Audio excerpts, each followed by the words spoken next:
tagumpay o kabiguan, ng ligaya o lungkot. Kaya marapat lamang natanggapin si Jesus bilang tagapagligtas at Panginoon. At matapos yun ay panariwain ang katapatan at paglapit sa Kanya bawat araw o day by day. Ang day by day ay naglalayong umalalay sa pang-araw-araw na pamumuhay.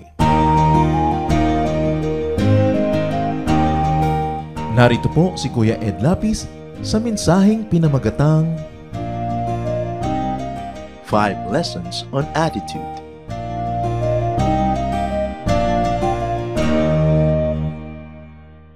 May mga bagay po na pwede nating baguhin at mayroong mga hindi pwede. Tinatanggap na lang. And many things cannot be changed. So what do we do about things that cannot be changed? We change our attitude toward them. What is happiness? What is peace? What is prosperity? Which is really the core of what many of us or all of us like. It's all a matter of attitude. Ngayon po meron tayong mini-series on the studies about attitude. At sa atin pong pag-aaral ngayon ang pamagat, 5 lessons on attitude. 5 mahahalagang mga aralin tungkol sa ating ugali, sa ating attitude. Heavenly Father, we thank you for the privilege of worship. We thank you, Lord, for the gift of life. We thank you for the gift of health that we enjoy, Lord. Salamat po at kami nakabangon ngayong araw na ito, nakaparito upang sumamba sa inyo. Binibigyan niyo kami ng kalayaan. Thank you, Lord, for our political freedom to worship you openly. Thank you for our physical freedom to move and be here and to worship you. And to those who are joining with us through worship in spirit while not being here right now, thank you even, Lord, for the freedom of our mind to worship you, though our bodies sometimes do not permit us to be so mobile. We thank you, Lord, that we know you, and we thank you for who you are.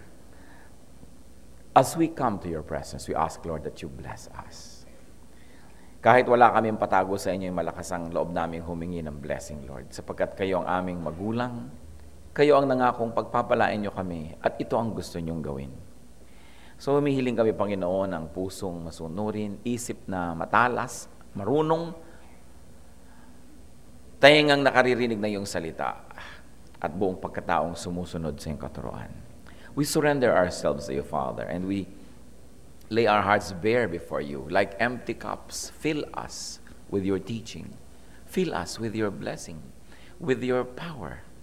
And may your words heal not only our physical ailments, but very especially our spiritual illnesses. May you change us from glory to glory as we allow your will to prevail upon ours, which you have so freely given to us. We surrender that will to you now and ask you, Father, let your will be done. We bring every thought captive to the name of Jesus, your Son. And in the name of Jesus, we declare ourselves your protectorate, your people. Protect us, Lord, from all harm. And in the name of Jesus, we reject and drive away any presence of evil. Any work and influence of the evil one we reject by the power of the truth, who is Jesus Christ himself. Lord, sit on your throne of power and glory. Lead your people unto greater godliness. Speak to us in clear terms, and may we obey you as you empower us. Lord, we commit this time to you. Be the speaker. In Jesus' mighty name we pray.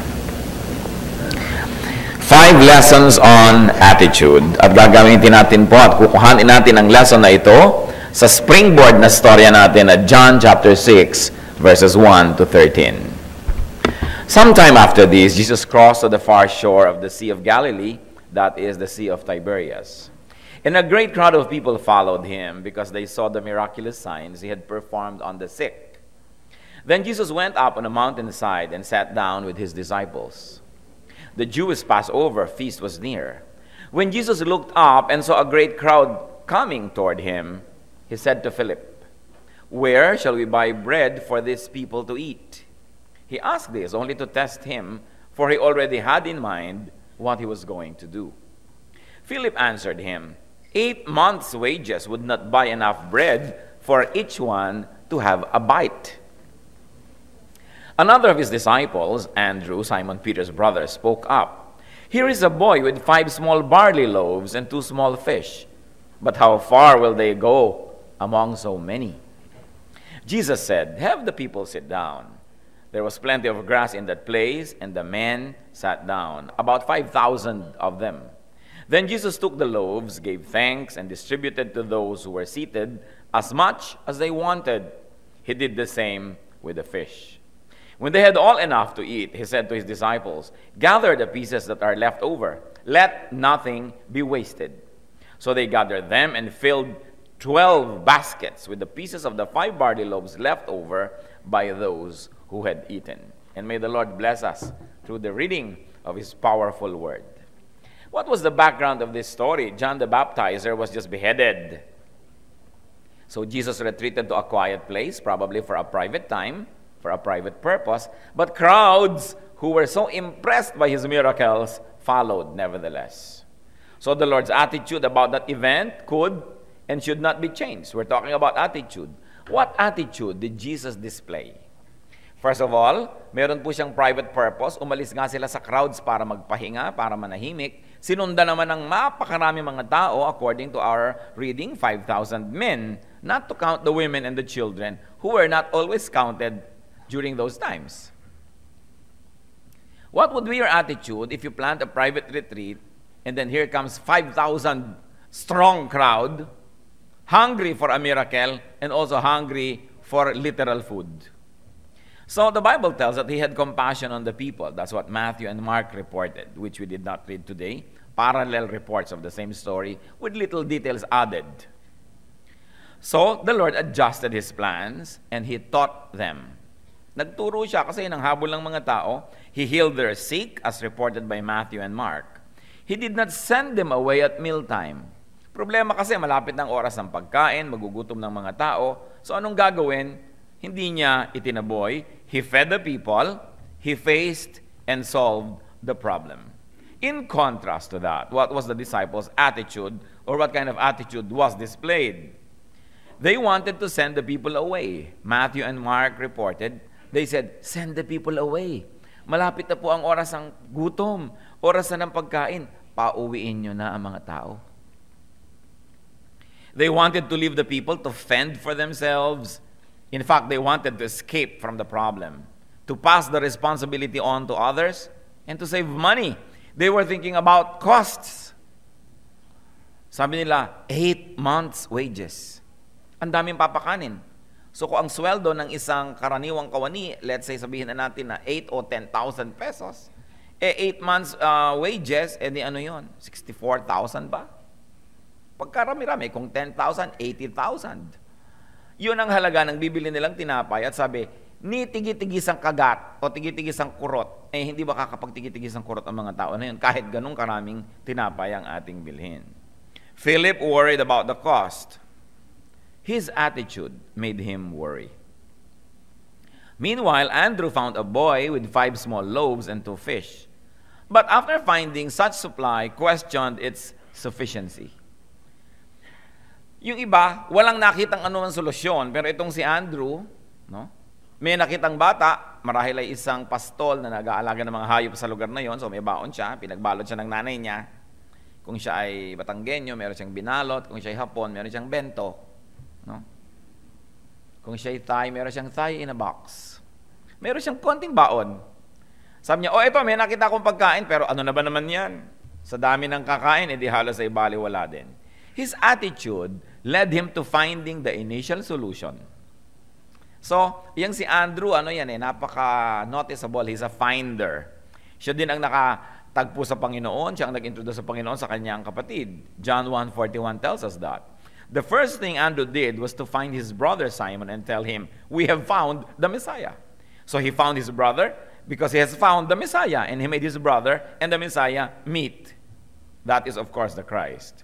At alam natin na si Peter became one of the major pillars of the Christian movement na ang nagpakilala lang ay si Andrew.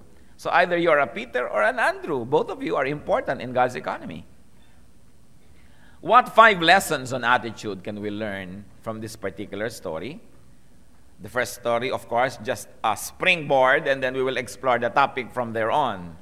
First of all, church, are you ready about attitude lessons? It is attitude, not events, that really matters. So any one of you who came here with an attitude, Tandaan natin ito. It is attitude, not events, that really matters. What happens, happens. What will happen, will happen. Sabi nga nila, que sera, sera. What will be, will be. The disciples worried and acted selfishly, even unkindly, which of course many people, probably even they, at the time call being practical. Yan ang ibig sabihin ngayon ng practical be selfish. Isipin mo muna ang sarili mo, ikaw muna, so practical ka. What did they get? They got a rebuke. That's what they get. They get rebuked by the Lord. And 12 basketfuls of leftover. Probably, matapos pakanin ng tao, alam na naman natin yung istorya. Actually, we're not dealing on the story so much now because it's a very familiar one. 5,000 men, not to count the women and the children, pinaupo ni Lord, tumpok-tumpok. At yung nakitang konting pagkain, 5 pirasong maliliit na tinapay. Di ba? Pagkatapos ay 2 maliliit na isda, baka yung isda, dulong, hindi natin alam kung gaano kaliit yan. No? Tabyos. No? Microscopic. So, binless ni Lord, pinadala doon sa mga taong nagkaumupon, tumpok-tumpok. Lahat ay nakakain. Hindi alam ng mga taong kumakain. Ang pinanggalingan lang ng kinakain nila, 2 maliit na isda at 5 mga slices of bread. 5 loaves. At nung matapos kumain, sabi, kailangan walang masayang. Ipunin ang lahat ng tira, 12 baskets full of leftover. At hindi naman maliit na coincidence na 12 yung disciples na nagduda. Siguro, tigi-tigi sa silang basket na dala-dala pa uwi.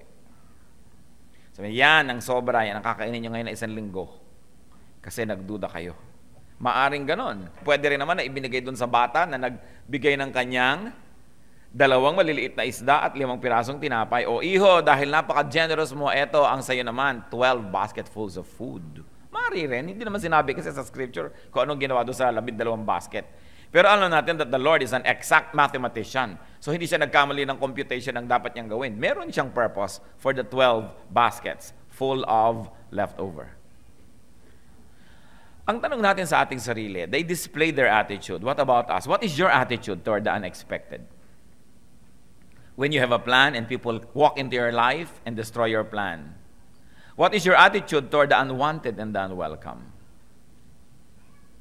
Si Lord, in-accommodate niya yung mga tao sapagkat gano'n na lang ang need nun. Bagamat siya'y pagod na rin at siya na nga nagyaya ng retreat na ito. Pero, inuna niya yung kapakanan ng mga taong lubos na nangangailangan. Yung iba, nasiraan ng loob, 8 buwan po na sweldo ang kailangan para makabili ng kapirasong tinapay lamang. That was an attitude. Meanwhile, Andrew displayed another attitude. He did something. Andrew did something, and in fact, he found food. He found a boy.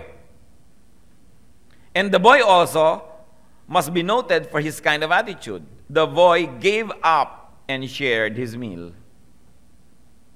Kung kayo ba naman yung bata na nandoon, nasa malayo sa inyong bahay, nag-aalaga ng mga tupa, may baon kayo na good siguro for how many days yun? Hindi natin alam kasi yung mga tupa, palakad-lakad dyan. They are wandering, looking for grass and for drink, for water.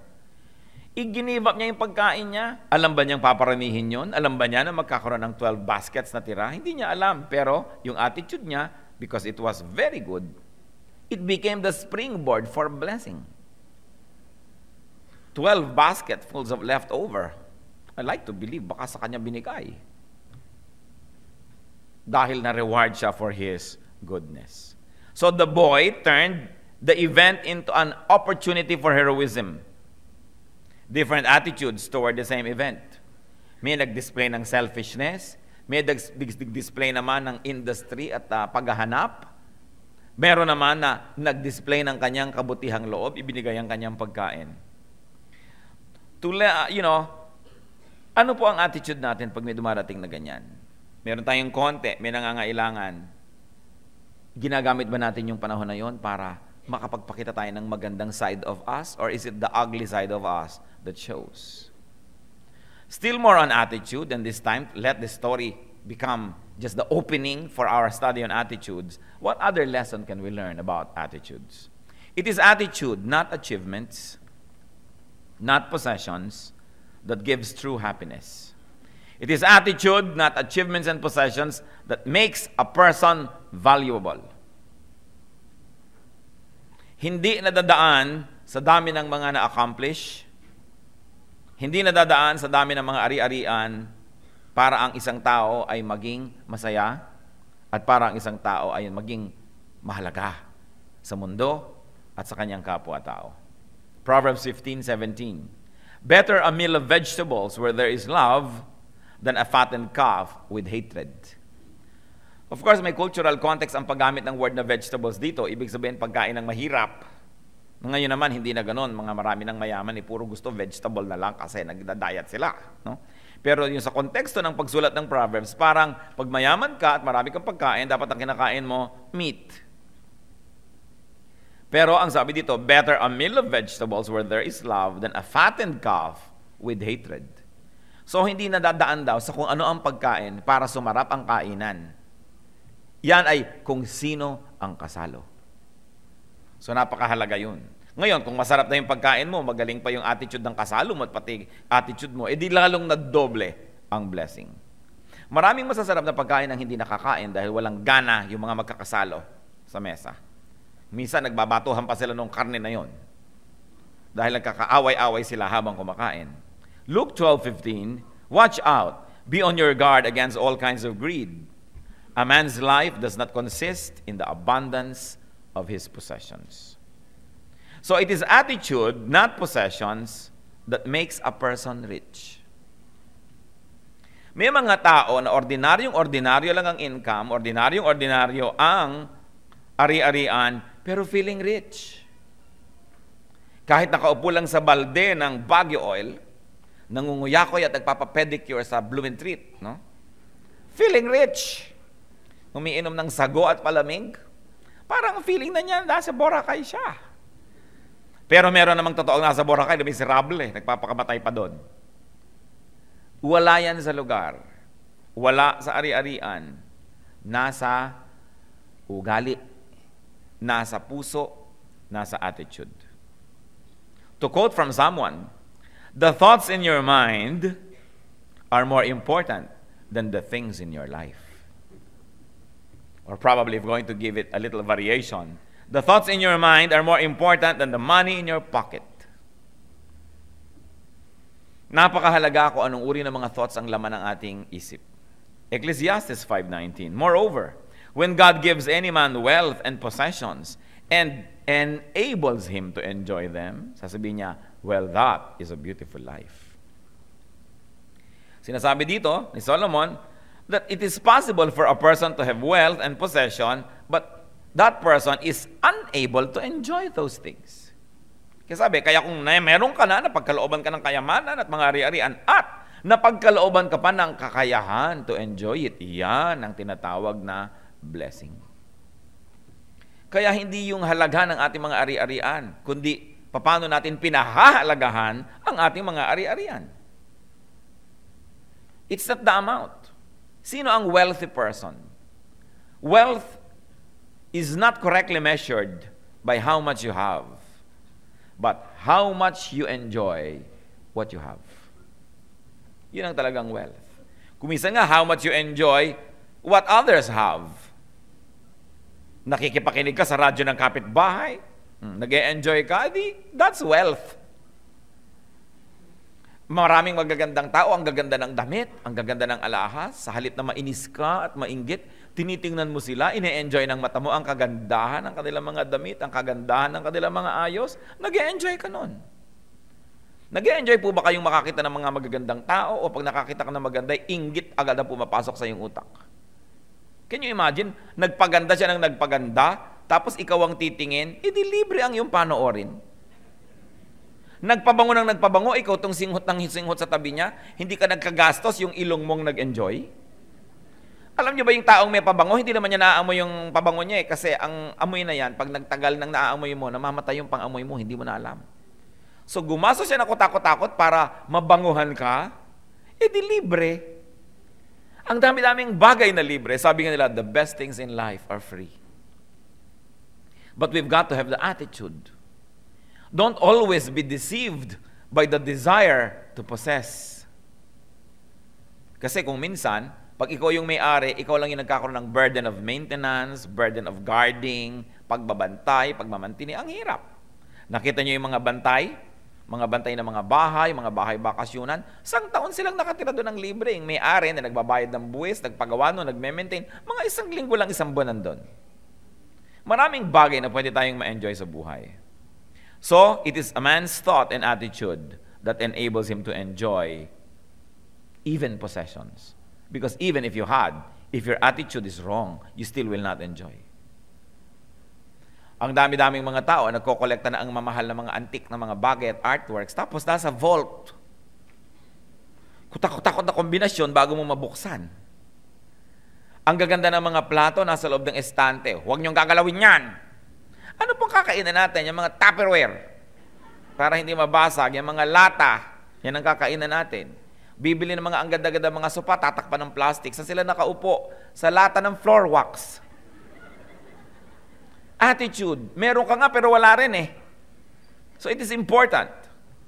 It is important that even though you don't have much, if you're contented, if you know how to make much of little, and we Filipinos are excellent at this, to make much of little. So 1 Timothy 6:6, godliness with contentment is great gain. Ano pong attitude natin? Anong attitude mo sa iyong kapatid na laging ang runong-runong, laging first honor, laging nakukuhang muse, tas ikaw hindi? At least pwede mo masabing, kapatid ko siya.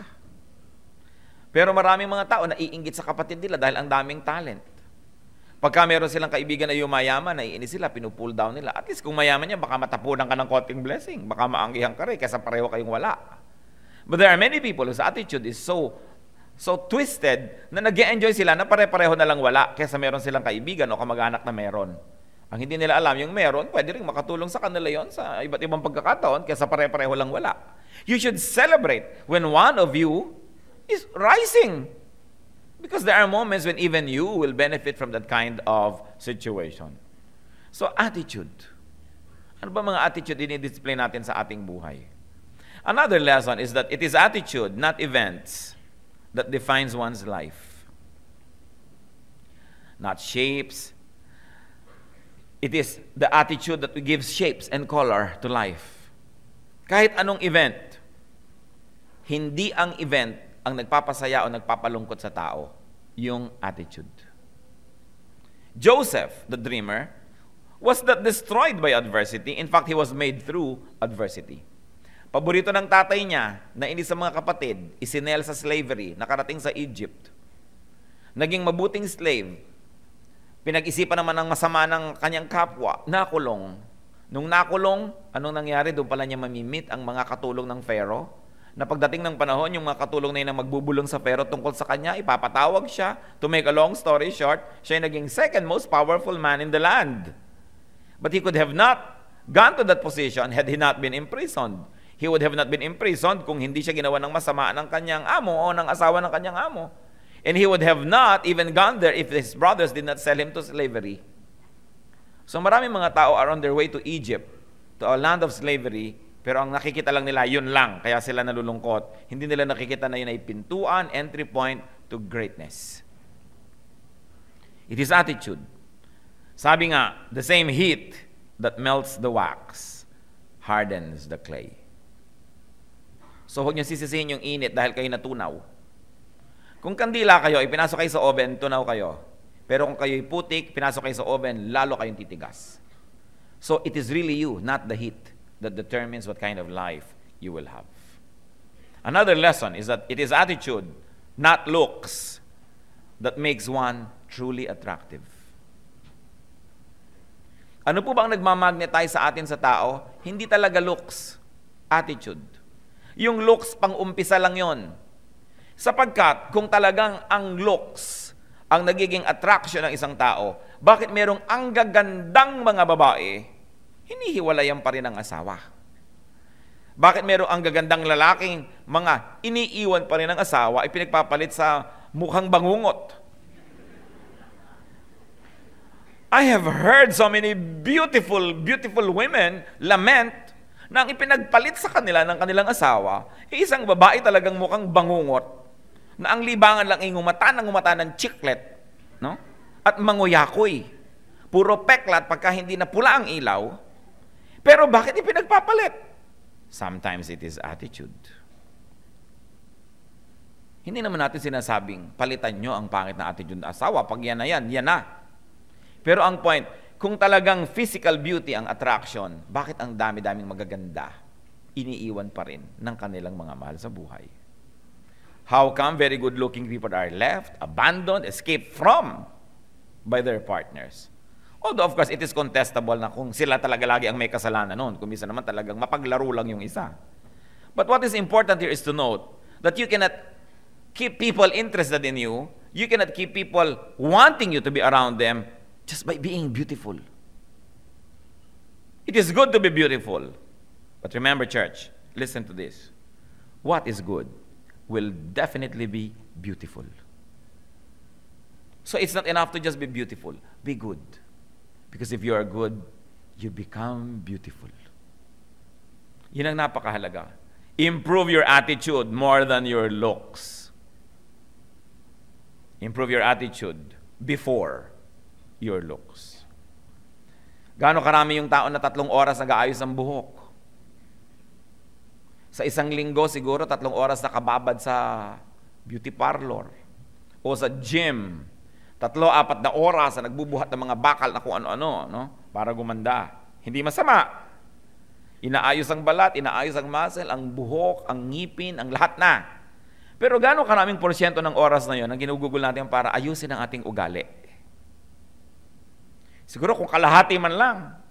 Nalilimutan ba nating magsuklay, manalamin bago lumabas ng bahay? Pero naaalala ba natin laging, teka, ano bang masama kong ugali kahapong na-display? Hindi ko nagagawin ngayon. Ano bang dapat maganda kong ugaling gawin ngayon? Gaano karaming oras ang ginugugol natin para ayus-ayusin ang ating mga pag-uugali? Kaya it is not only looks. Although looks are important. But it's not all important at the expense of our attitude. Yung mga ibang tao sobrang blessed eh. Ang ganda-ganda na physically, ang ganda-ganda pa ng kalooban. Napakahalaga. At wag din naman nating i-ignorein yung ganda na skin deep. Importante rin yun. Sasabihin nyo, ano ba naman beauty? Beauty is only skin deep. Ano ba naman ang gusto mo makarating na hanggang pancreas? You have beautiful pancreas. Mga sour grape lang kung minsan yan ang iba, no?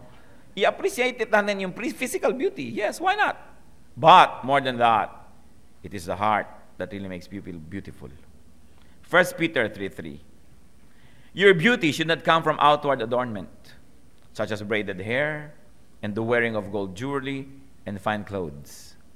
Instead, it should be that of your inner self, the unfading beauty of a gentle and quiet spirit, which is of great worth in God's sight.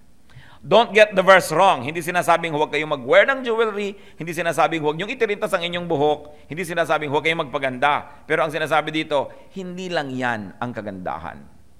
Kung meron kayo niyan, hindi yan sapat kung yan ay nandyan. Bagamat mabuti, mas lalo niyong pagandahin ang inyong kalooban.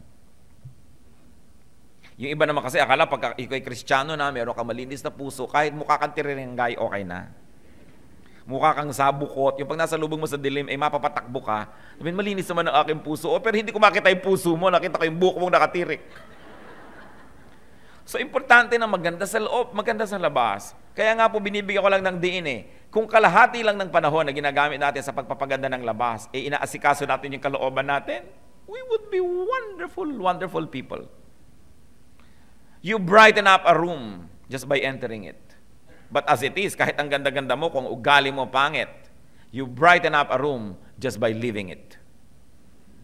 Kaya kasabihan natin, ng matatanda, bahay may palasyo kung nakatiray kwago, mabuti pa'y kubo kung nakatiray tao. Pero hindi naman sinasabing huwag kang titira sa palasyo. Kung tao ka na, nasa palasyo ka pa, edi double blessing. Ngayon, kwago ka na, nasa kubo ka pa. Sumpa ka naman ng kalangitan, isa kang mariing hampas ng langit sa bayan. Kaya kailangan ayus-ayusin ang ating buhay. Sa Isaiah 53 verse 2, dinidescribe po nito ni Isaiah ang Panginoong Jesus. He had no beauty or majesty to attract us to Him. Nothing in His appearance that we should desire Him. Yan po ang description ng propetang si Isaiah tungkol sa Panginoong Jesus. Daan-daang taon pa bago siya nagsakatawang tao at isinilang sa lupa. Kaya mali yung mga artistic depiction na sobrang, kay ganda naman ang lahat-lahat. No? Sabi, He had no beauty nor majesty to attract us to Him. Nothing in His presence that we should desire Him. And definitely, hindi umiilaw ang kanyang ulo. Walang bilog sa ibabaw ng kanyang ulo. Kasi kung meron nun, ba't kinailangan pa siyang halikan ni Judas to identify dun sa madilim na garden? Eh di dapat, ayun, yung umiilaw, yun ang hulihin. So nakikita natin even yung mali, yung mga artistic depictions of the Lord. 1 Samuel 16:7, man looks at the outward appearance, but the Lord looks at the heart. Kaya napakahalagang yung puso uunahin natin. Hindi naman ine-neglect yung katawan, yung appearance, pero mas bigyan pa ng diin yung ating puso. Panglima, tungkol sa attitude. Listen, church. Attitude can be chosen. Pwedeng piliin kung ano ang attitude na ating palalabasin. Attitude is under your control. Proverbs 29:11, a wise man keeps himself under control. Huwag niyo sasabihin, nawalan ako ng control kasi nakakainis siya eh. Kasi kung tuwing may nakakainis, nawawalan ka ng control, therefore, wala kang sariling orbit. Your life is shaped, determined, defined by the behavior of people around you. Wala kang kakanyahan, kasarinlan, wala kang pagkatao. Pero binigyan tayo ni Lord nun. 1 Corinthians 7:37, man is under no compulsion, but has control over his own will. So kung magdi-display ka ng galit, it is your choice. Magdi-display ka ng bad manners, it is your choice. You can choose to be good. You can choose to be bad. You can choose your attitude. Your attitude colors your world. But the nice thing about it is that it is your choice. Attitude can be chosen. Attitude can be changed. Attitude can be controlled. Galatians 5:22-23, discussing about fruit of the Spirit, a person full of the Spirit. But the fruit of the Spirit is, among others, self-control. Dapat natin gawing goal not to control others. Alam niyo, mga ibang tao, ang galing mag-control ng asawa, ang galing mag-control ng anak, ang galing mag-control ng mga empleyado, ang galing mag-control ng nasa paligid, pero hindi makontrol ang sarili. It is the most important conquest to control yourself. Philippians 4:11-13, Paul says, I have learned to be content whatever the circumstance. I know what it is to be in need, and I know what it is to have plenty. I have learned the secret of being content in any and every situation, whether well-fed or hungry, whether living in plenty or in want. Why? Because I can do everything through Him who gives me strength. Yan ang sinasabi ni Paul. Kaya kong gawin ang lahat sa pamamagitan ni Kristo na siyang nagbibigay sa akin ng kakayahan. Kaya huwag niyo sasabihin, hindi ko kasi kaya ang kontrol ng sarili ko eh. Hindi ko kasi, yung pituitary gland ko kasi eh. Yung sugar count ko kasi eh. Yung kasing bituka ko, yung abdo ko, yung kung sino-sino sinisi. Yung lola ko kasi. Alam mo, sabi kasi ni Freud, yung kung ano ng mga theories. We are in control of ourselves. That's what the Bible says. When you lose your temper, you usually lose. Kaya napaka-importante, pinipili ang attitude. What kind of attitude will I display today? If I am faced with a problematic person, what kind of attitude will I display? And remember this, people need love, especially those who don't deserve it. Kaya kung ang minamahal mo lang, yung kamahal-mahal, kahit naman mga hindi anak ng Diyos, ginagawa yun eh. Pero tayo mga anak ng Diyos, we have to be different. Sabi nga ni Lord, you have to be perfect because your Heavenly Father is perfect. To do something beyond what unbelievers are able to do. Choose your attitude and have the power to choose the quality of your life. The quality of your life is not dictated by the national GNP, by national statistics. The quality of your life is not dictated by geopolitics. It is not dictated by the exchange rate of the peso and the dollar. It is not even dictated by who will be the next president of this forsaken land. But the quality of your life is determined by your attitude. Ephesians 4:22-24. You were taught with regard to your former way of life to put off your old self, which is being corrupted by its deceitful desires, to be made new in the attitude of your minds, and to put on the new self, created to be like God in true righteousness and holiness. At ano pong sinasabi ng Philippians 2:5? Our nation has a great hope, and the hope of our nation is in our attitude.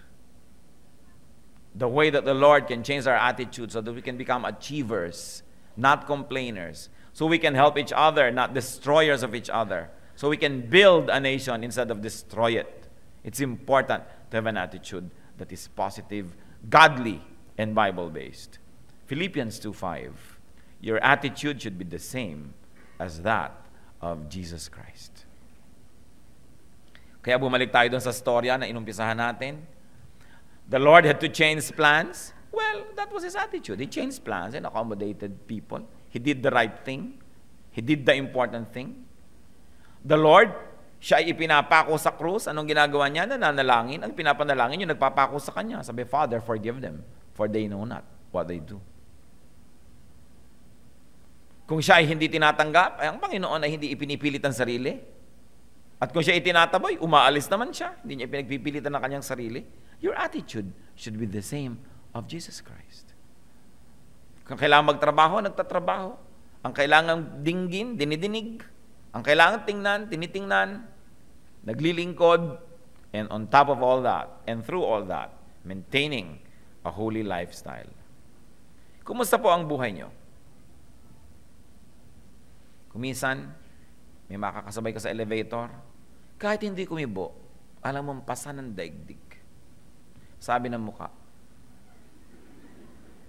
Sabi ko, kawawa man itong tao to, ano kayo makalungkutan ng daladala niya? Pag tinanong mo, malungkot ba kayo at kung tatapatin niya kayo? Sabi niya, oo. Kasi ang asawa ko kasi ang tatay ko, kasi ang economy, kasi wala kaming tubig, kasi walang kuryente, kasi wala akong pera. Ang dami niyang sisisihin. Wala pa ako nakitang sinabing, kasi attitude ko bulok. Diba? O bakit kayo nag-away ng asawa mo? Kasi ang pangit ng attitude ko O bakit kami miserable? Kasi ang attitude ko. Hindi natin nakikita. Kaya ipinapakita ng Scripture, mostly it is our attitude that shapes our life. Change your attitude, change your mind. And if you already have a good life, you say you have a good attitude, continue to change for the better. Because room for improvement is the biggest room in the world. Ang sabi sa Romans 12 verse 2, be transformed by the renewing of your mind. So anong attitude natin? Tama na sasabihin, ganito talaga ako Hindi dapat ganun yun. Dapat ganito ka, hindi yung ganito talaga ako. Dapat binabago natin yan. Pag sasabi mong, wala na akong magagawa. No, never, never. Don't say this. It must never be heard from a Christian's mouth na wala tayong magagawa. Sabi ni Paul, I can do all things through Christ who gives me strength. Ano pong attitude natin ang dapat mabago? Lalo tayo kuminsan na may pera, may kapangyarihan, kuminsan hindi na tayo naoobligang magpalit ng ugali kasi pagtsatsagaan naman tayo ng mga tao sinusweldohan naman natin sila tinutulungan naman natin sila Tayo naman tong amo. Pero meron pa tayong amo na nandun sa langit na yung attitude daw niya ang dapat natin tularan. Dear Lord, we thank you for reminding us. Nawa makita namin, Lord, yung aming pananagutan sa mga gulo ng buhay namin, sa aming kalungkutan, mga miseries, maging paghihirap namin. Nawa makita namin kung ano yung aming personal na pananagutan at kung ano dito yung dahil sa aming personal attitude. The same planet, the same air, the same sun, the same rain, pero may mga taong masaya, merong hindi. Surely it must be our attitude. Nakakakita kami, Panginoon, ng mga taong may sakit, malubha, pero meron pa rin kapayapaan. Meron namang ang lulusog, maraming mga ari-arian, pero ligalig na ligalig. Merong mga single na masaya, may single na malungkot. Merong may asawang masaya, merong may asawang miserable. May mga mayaman na malungkot, may mahirap na malungkot. So nakikita namin, Lord, hindi talaga yung mga panglabas na bagay ang gumagawa nito. Kundi kami, aming ugali, paraan ng pag-iisip. Ituro mo nga po sa amin, Panginoon, yung higit na mabuting daan. Yung higit na mataas na mga pamamaraan. Ibunyag mo nga sa amin, Panginoon, ang hiwaga ng iyong kapangyarihan, ng mga katotohanan ng buhay. At nang sa ganun yung mga katotohanan na ito maging pamantayan namin sa pang-araw-araw na buhay. Lord, let the scales fall off our eyes so we can see clearly. So we can see the relationship of the truth in our lives, the basic realities, the rule and law of things, the configurations and arrangements, Lord, of life. Maunawaan namin ito at maipwesto namin ang aming sarili sa tama. Tulad na sinasabi, Lord, sa Psalm na yung taong binibless mo, like a tree planted by streams of water. Its leaves does not wither. It bears fruit in season. That man in all he does prospers. Kung sa buhay namin, Panginoon, kulang kami ng prosperity, kulang ng happiness, kulang ng joy, ng contentment, ng peace, ipasiyasat mo sa amin ang aming kalooban. At kung ang dahilan nito ang aming attitude, pagliwanagin mong isip namin, Panginoon, na ang attitude na ito ay mabago. Walang huli sa mga lumalapit sa iyo. Lagi po kayong mabuti. Bata man kami, middle age o may edad na, hindi huli para magbago.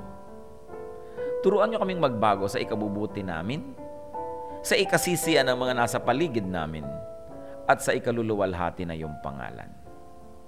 Kung ang mga bad attitude namin, Panginoon, ang nagiging bara para dumalo yung pagpapala niyo sa aming buhay, iniwawaksi namin ito. At nais namin ang pagpapala niyo dumaloy ng malaya, dumaloy ng buong yaman sa aming buhay. At ito naman ang gusto niyo, walang duda. So show us our responsibility. Open our eyes. Give us insight. Give us the capacity to see what must be seen. And the obedience, Lord, to do what must be done. We will not ask anymore for power because this all you already promised. That power is available to those who believe. That your power is available to those who obey you. Allow us, Lord, to search into our hearts and check our attitude. Makabubuti mga kapatid, pansamantala tayong manahimik sa presensya ng Diyos. Magbulay-bulay, magmuni-muni tayo. Magnilay-nilay ng mga bagay. Kumisan lagi tayong nagmamadali, lagi tayong maingay, hindi tuloy natin nadidinig ang ating budhi. Manahimik panandalian. Pakinggan ang ibinubulong ng Espiritu. It is the will of our Father in heaven that we may live beautiful, peaceful, prosperous, quiet, and happy lives. It is our own will that oftentimes frustrate God's will because He does not impose Himself on us. We are our attitude. Our life is made up of our attitude. Be with the Spirit. Seek more enlightenment and guidance. And be blessed.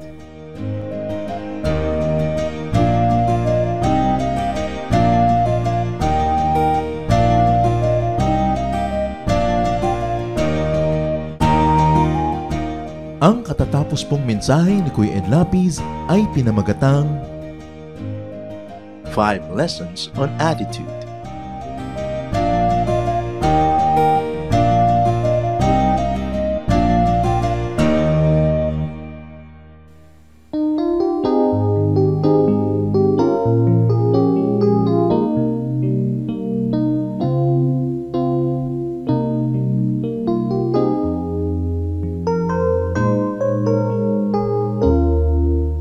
Nang ang buhay ko nooy laging nangangarap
Dumako po tayo sa mga hiyas ng bayan, mga bagay po na maaari nating kilalanin, pag-aralan, ipagmalaki bilang mga Pilipino, hindi naman para magyabang, kundi para magkaroon po tayo ng mahalagang pagtingin sa ating mga ninuno, sa ating nakaraan at sa ating sarili.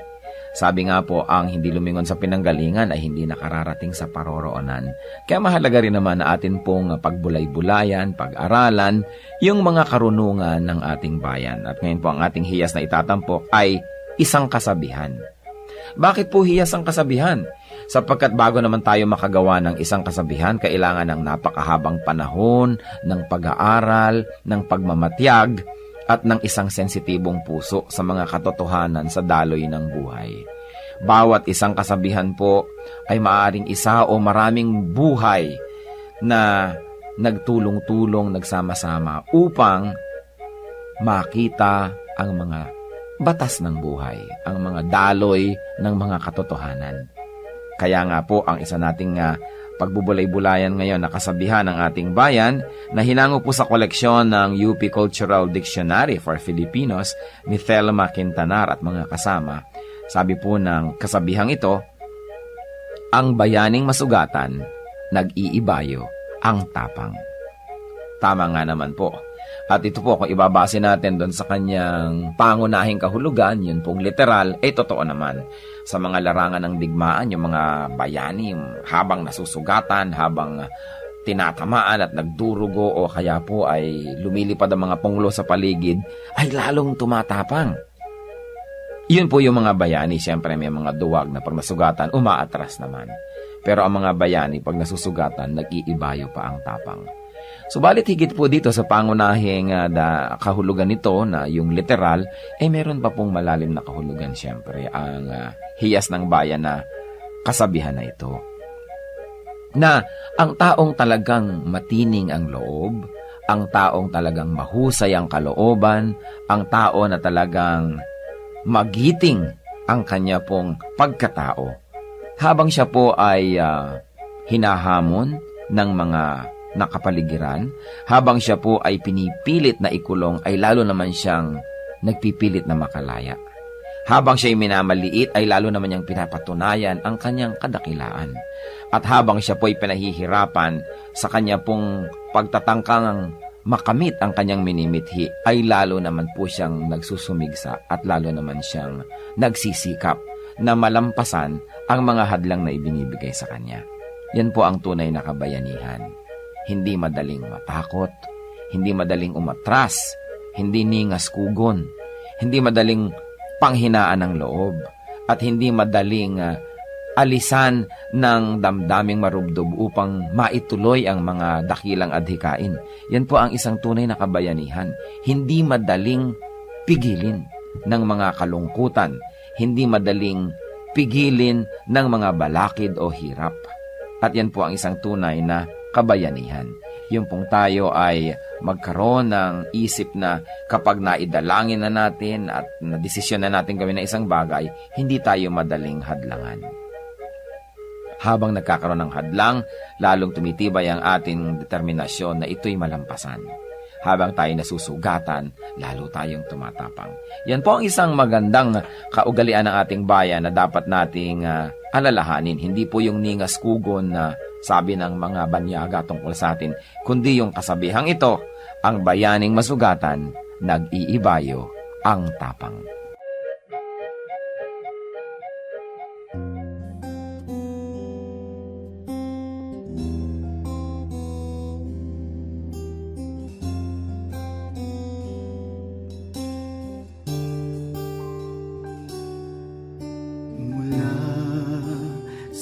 Sinapupunan,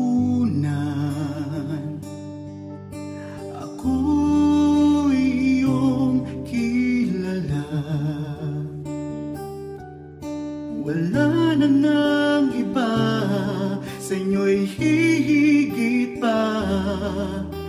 Panginoon, tapat dakila ka. Kayo lang ang pupurihin at siyang tatanghalin, pagkat kay buti-buti niyo sa akin.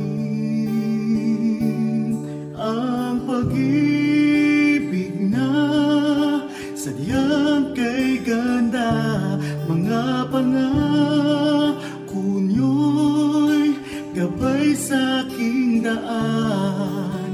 Walang makapapantay sa anak ninyong alay. Ang pag-ibig niyo'y sapat kailan pa man.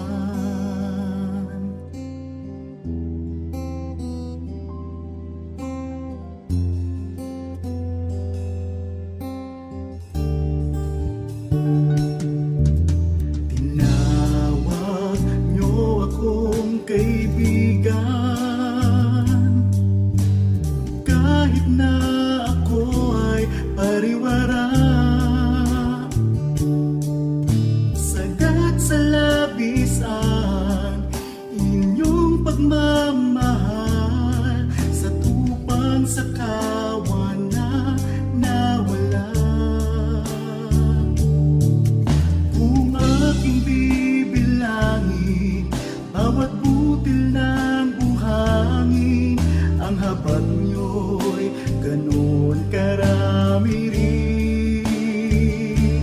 Ang pag-ibig na sadyang kay ganda, mga pangako niyo'y gabay sa aking daan. Walang makapapantay sa anak na inyong alay. Ang pag-ibig niyo'y sapat kailan pa man. Paano ba masusukataas lalim layo't lawak ng pag-ibig niyong sadyang walang hanggan, walang hanggan. Ang pag-ibig na sadyang kay ganda, mga pangako niyo'y gabay sa aking daan. Walang makapapantay sa anak na inyong alay. Ang pag-ibig niyo'y sapat kailan pa man. Ang pag-ibig niyo'y sapat kailan pa man. Ang pag-ibig niyo'y sapat kailanman.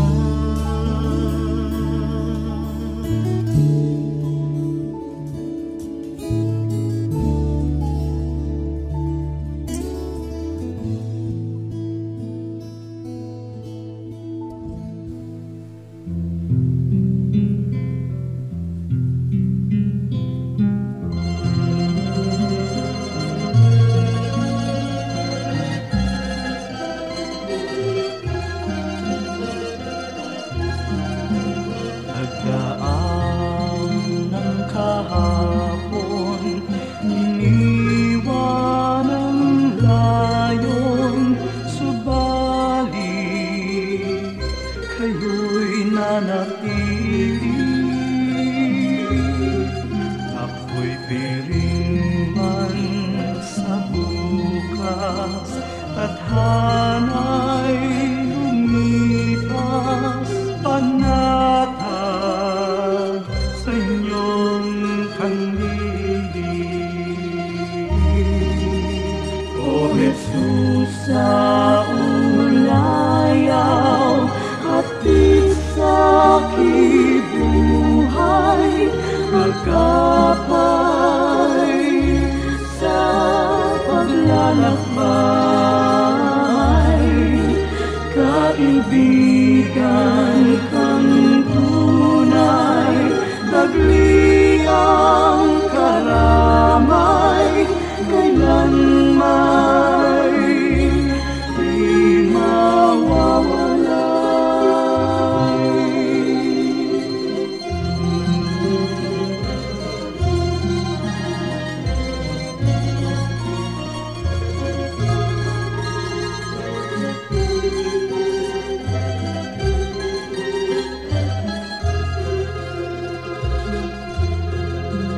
Sa tamis ng iyong hiya, masakit at hirap, sadyang hindi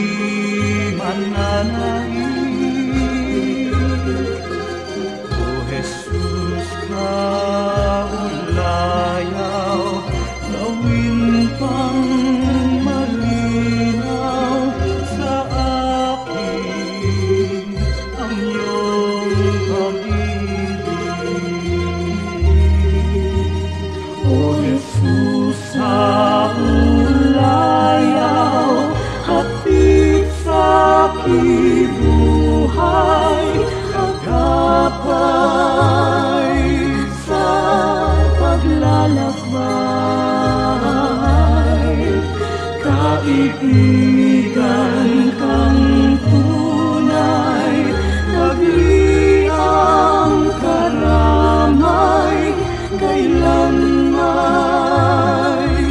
di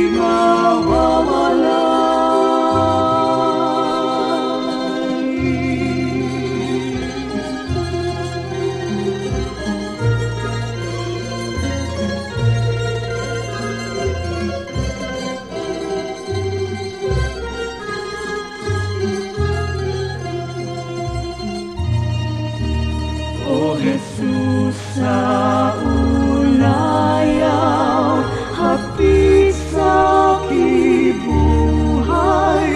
sa tuwina'y lunas ka sa aking lumbay, sa pag-ibig niyong alay, nasakdal dalisay ang puso ko'y humihimlay. O Jesus, sa ulayaw, hatid sa kibuhay, agapay sa paglalakbay. Kaibigan kang tunay, tagliang karamay, kailanman di